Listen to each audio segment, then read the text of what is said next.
If you've been in the area for a while, you probably have heard of the Worrell 1000. It's making a big comeback this May.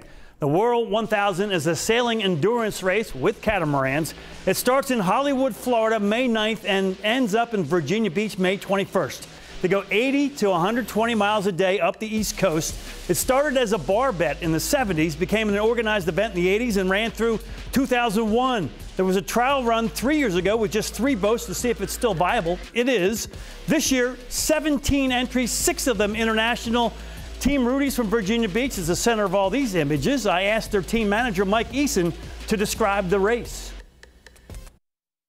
It's a grueling test of not only equipment, but people, both mentally and physically. It'll test your ability to hang in there and complete 1,000 miles.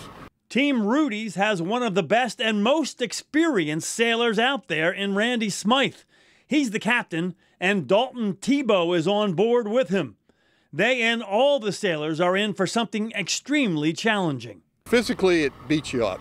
You know, you're out, your back starts to hurt, and then mentally, you've got to get through, 12 grueling days. Maybe the best way to put this is, if you were to run a marathon and turn around the next day and run another marathon, it eventually over time would wear you down. Speaking of endurance races, winning the Worrell 1000 would be the equivalent of, say, winning the Boston Marathon or the Ironman triathlon.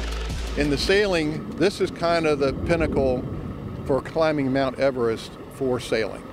So if you put on your resume that you completed or won the Worrell 1000, it gives you a lot of credibility and a lot of sense of this guy really did something extraordinary.